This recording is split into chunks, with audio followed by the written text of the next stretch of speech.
Hello, I'm joined by Mark Hams after today's 2-1 defeat at Margate. Mark, where we were stood was with most of the Margate fans, and even the most loyal Margate fan turned around and said, guys, you guys were robbed.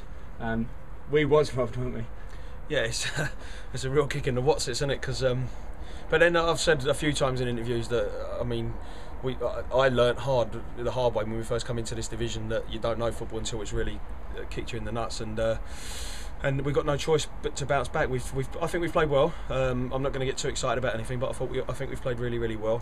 But yeah, I mean, even their managers just said to me, and the officials, to be fair, just said that's hard luck, and the managers just said we didn't deserve one bit of that, and even a couple of their players. So it's nice to hear things like that, but it's just gutting, and you've done so well, and the game can be crueler than cruel sometimes.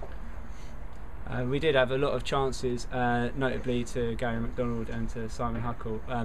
Would a more natural striker have been the difference today?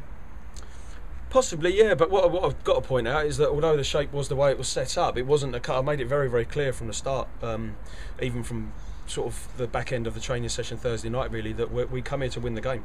I didn't want anybody to think that we'd become a back four with a goalkeeper behind, that's 5, and one in front, 6, and all of a sudden I want my 2 wide men to sit back in all the time, and that's 8, and we've only got 3 people to go and score goals. It wasn't a case of that.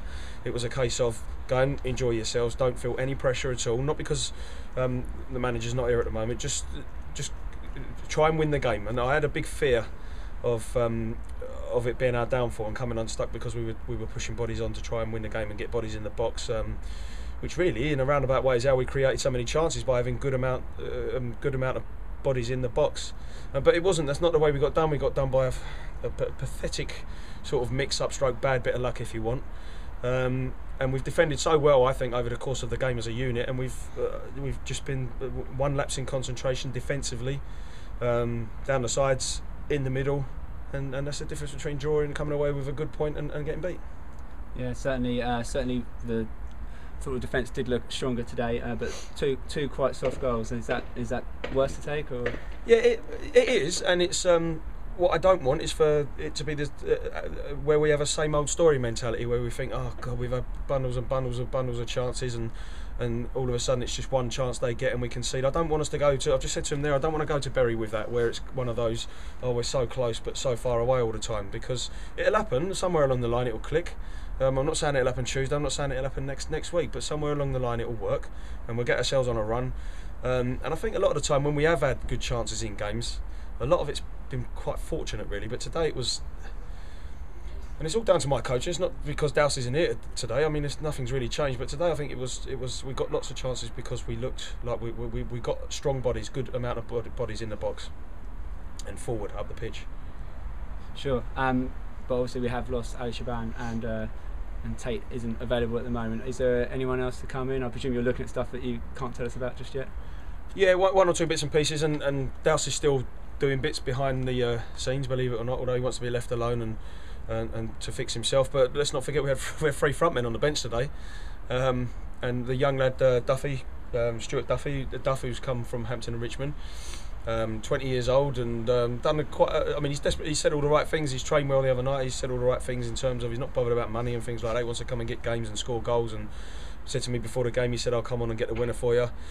And if you look at what he did in the short time that he came on, he's put a 6'6", 18-stone goalkeeper on his backside. He's hounded a couple of balls down. He's listened to instructions as well. So he's certainly got potential. We've got young Malachi Lumsden from the academy side, who's getting goals on a fairly regular basis in the academy and with the under-18s.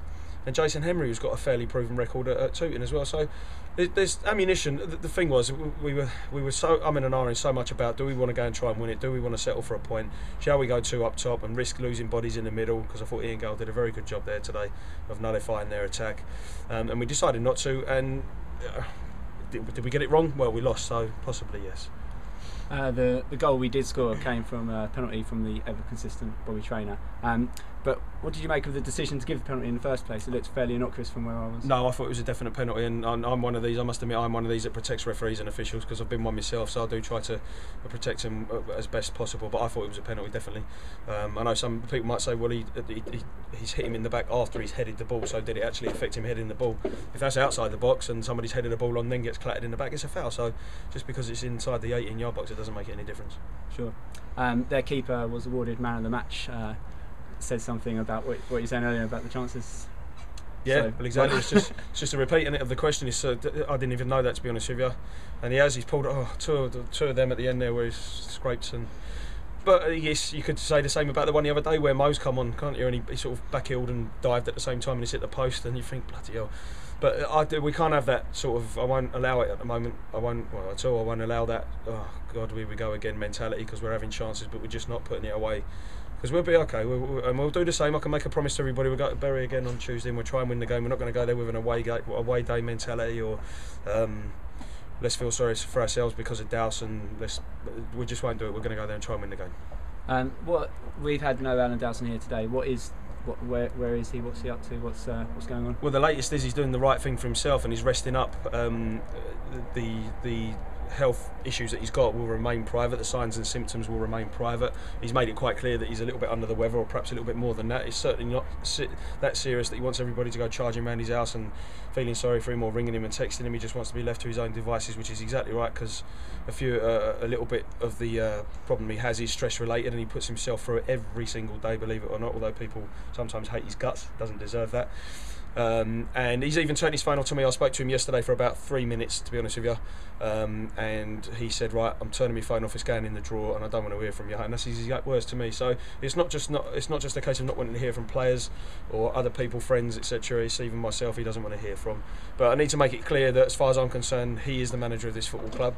I don't want him back in a month, I don't want him back in a fortnight, I want him back tomorrow. But if it has to wait till whenever, how long's a bit of string, then he's got to do whatever's right for him, because as much as we all love the game and we hate losing and it means a lot to us, it's more important that he gets himself straight. Sure. Every one of us wishes Alan all the best. Thanks for your time today. Good luck on Tuesday. Thank you, John. I hope to see you there. Cheers. Cheers, mate.